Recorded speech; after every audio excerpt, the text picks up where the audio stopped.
These days, fragrances is all about trends. What's the next trend, you know? And whether it be ambroxan or cashmerean. At one point, there was an oud trend in designer fragrances, believe it or not. So it seems like every few years, there's always the next new thing. And as soon as designer brands and niche brands get a hold of that trend, they start to milk it. And then you get an influx of blue fragrances, cashmerean, modern woody fragrances, oud fragrances, whatever it may be. Even like tonka bean, tobacco, that's still an ongoing thing. And so when you think of a timeless compliment getter, a compliment getting fragrance that will stand the test of time, that may seem a little bit challenging to find, because when you take a look at the big compliment getters out there, they're almost always fitting into one of those trends, whether it be ambroxan, cashmerean, whatever it may be. So what I wanted to do was put together a video of some timeless compliment getters, some fragrances that don't necessarily follow any one given trend. They kind of just work really well at what they're doing here. So if you're wanting to build up a nice little collection of sorts and you want to cultivate a couple fragrances that you can include and be sure that they will get you compliments 5 or 10 years down the road if you don't wear them every day and you're able to hang on to that bottle for a long time, these are going to be some of the ones you want to look at. We've got all designer fragrances here. We're keeping it affordable, everything from a couple cheapies to a couple more expensive ones to some extent here. And of course, they're only going to be affordable if you shop with discounters. So I will link all of these down below so that way you can get them at the best price. And I will do my best to get links for all of these and make sure they're in stock. Right now, especially, things are all over the board, in stock, out of stock, a whole bunch of stuff. So I'll do my best to hook you up. It'll make it easy for you. Hit the links down below. Let's go ahead and get us some compliments. And we're going to start off with this one right here. It's Victoria's Secret Very Sexy Platinum for Men. This one is an eau de parfum. We've got Sichuan pepper, oak moss, and violet leaves as the notes given to us here. And fair note breakdown. Can't disagree or argue with that whatsoever. You get a nice spicy pepper up top. Nice ozonic, kind of watery, cooling violet leaf note in here. And then, of course, a nice kind of green, earthy, and very masculine oak moss note. You know, it's the, Victoria's Secret, very sexy DNA, kind of almost the Abercrombie and Fitch fierce DNA, musky, woody, that sort of thing. It's kind of where this one fits in a little bit. But ultimately, it's so masculine, so timeless, and very much a men's cologne smell. You're not going to be winning any awards for the most unique smelling guy in the room when you're wearing this one. Want to get that out of the way. Not that you should expect to do so with something like this, but a lot of people are going to say, oh, it's generic. Oh, everyone wears it. It's kind of the point, right? This is tested and proven. This DNA works, and I think it always will. This is always going to have you smelling clean, fresh, and masculine, and I think that's what most dudes are after. At least the ones who are watching this video and are wanting to pick up some timeless compliment getters. This is a nice place to start. Kind of brings that DNA back to life, bumps up the performance a little bit. I like the eau de parfum concentration. It's smooth, it wears well on the skin, and it smells great. I can't deny that. A little bit of a wild card up next. We've got one from the brand of CERRUTI, I believe, and that is 1881 Signature. I know that's the brand, but I don't know how to say it. So CERRUTI, I think, something like that. Leather, pepper, and amber are some of the main notes. So this one's going to attract a lot of people because the Fragrantica comparisons tell you that it kind of gets compared to La Nuit de l'Homme, and I think another popular designer fragrance as well. I can't remember which one was on there. Not really La Nuit de l'Homme to me. It is very leather heavy. Leather, peppery, nice sweet amber. This is a fantastic leather fragrance for the price and from a designer brand because it's not like a leather fragrance, quotes, where there's leather listed in there and you smell it. Oh, maybe there's a little bit of leather in the base. And I pick up on a little bit of it. No, like it's right there front and center. It's not some fake leather fragrance that's trying to be leather, but it's not. There are fragrances out there like that. They include these notes and then they don't deliver on them. You can't pick them up. This is leather. You got to be down for it. It's a little bit animalic, right? They're not really trying to take the normal designer approach of making it super, super inoffensive. It has a little bit of a ruggedness, a little bit of a spicy, animalic earthiness to it. Maybe not so much animalic, but definitely earthiness. It's going to be a big compliment getter, works well. It's also going to be timeless, but it's going to be for people who want a bit of a challenge. It's also affordable too on discounters, not costing you a whole lot of money. I think in the $35, $40 range, somewhere around in there when it is in stock. Presentation is nice. It's custom.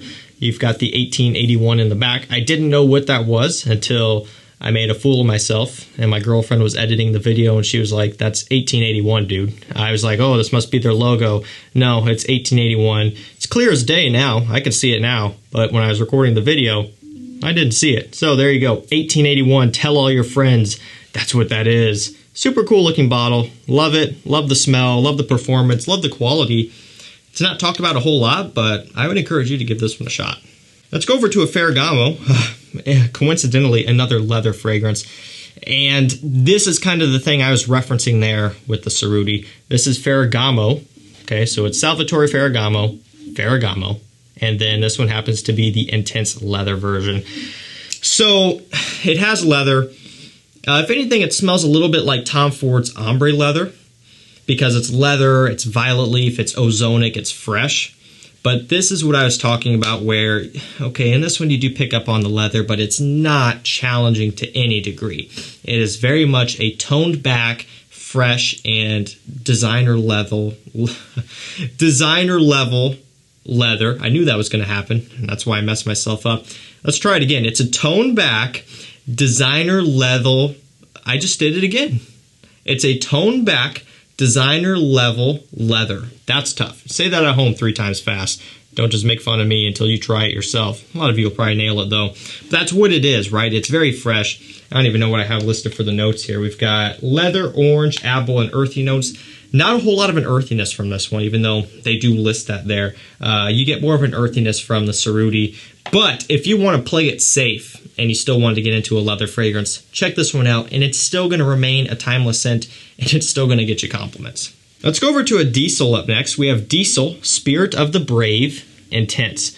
So this is not the brand that you normally gravitate towards when choosing a fragrance. I understand that, and that's kind of why I wanted to include them. They have a few that I really like. Diesel Bad Intense, phenomenal. Even the original is good.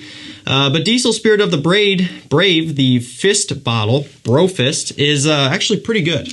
Vanilla, cypress, apple, and amber are some of the main notes. I do like the bottle. It is pretty cool, even though it's, Invictus-y or Paco Rabanne, kind of loud and a little bit cliche. They do have the Diesel logo engraved on the top of the atomizer there. The details are nice, and I respect that. Not hating, just pointing out observations, but I do like it. And I like the scent a lot. Now, not going to win any awards. I shouldn't have to say this, but I feel like I have to. You've smelled something like this before. It has a little bit of a chocolatey smell. It actually reminds me a little bit of Philip Plein No Limits, but way, way, way don't tum down. It doesn't have the strong leather and pepperiness like the Philip Plein, but it does have that chocolatey kind of sweetness, the vanilla, the apple, that sort of thing. It's similar to that by a small margin. But it is very sweet. It is very modern, very playful. And it smells great. Like I mentioned, I like how this smells.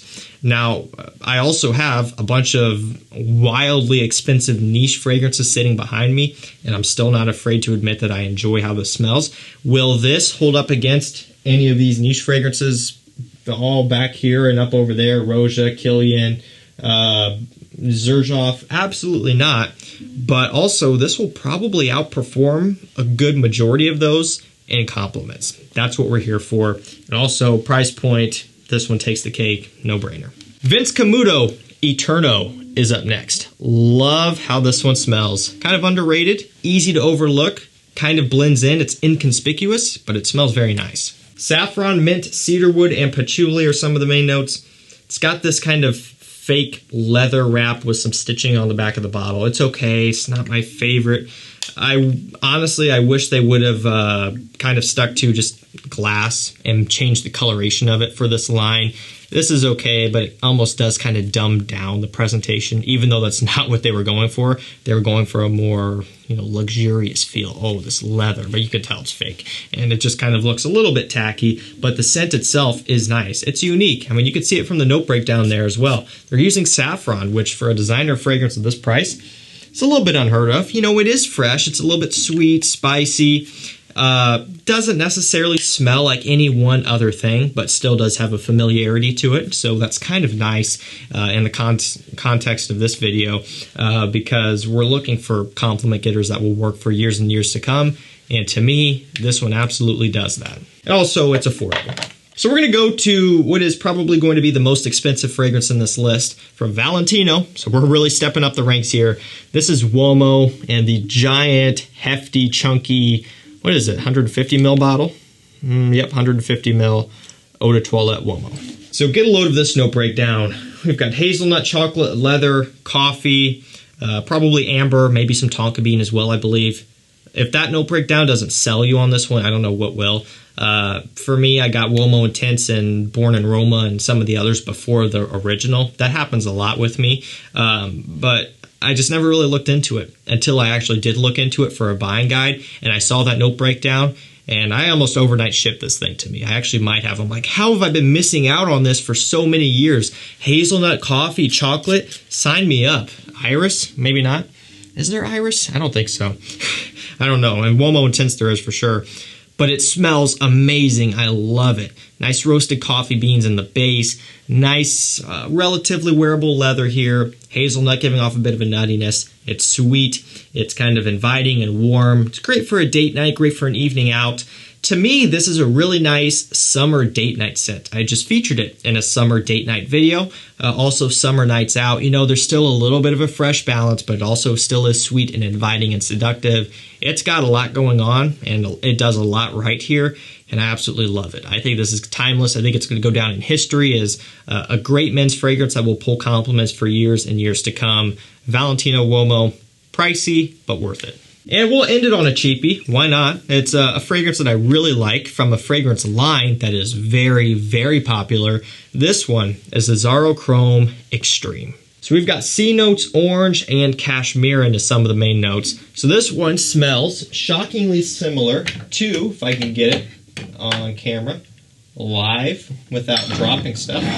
This big boy right here, Acqua di Gio Profondo. Similarities. First of all, the bottle, right? Never judge a book by its cover, but in this instance here, I am okay with doing that because it's true. They smell similar. Now, what I like is that it does have that nice orange up top, which Profondo has. It's got a nice aroma chemical, musky, cashmere base. Believe it or not, you get a little bit of the kind of mineral smell in Chrome Extreme. After all, in Profondo, one of the main notes is mineral notes, along with the C notes, along with the orange, aroma chemicals, that sort of thing. So they really are similar, definitely more so than not. Would I go on a limb and say that this is a clone? Probably not quite to that level. Because they are still some differences there, but also some similarities. Again, you know, depending on the person, depending on what you're after, more similar than not, heavily inspired, but to me, still not quite a clone. But maybe some of you would think that, and that's perfectly fine. I'll tell you, AZZARO Chrome Extreme, $40, $50 for 100 milliliters on discounters, sometimes even lower. Profondo, you're looking at, last time I checked, $85 for a 2.5 ounce tester with cap. Massive difference in price per milliliter here. I'm not saying that one or the other is better. There are times when I would definitely reach for Profondo over Extreme, and there are also times when I would reach for Extreme over Profondo.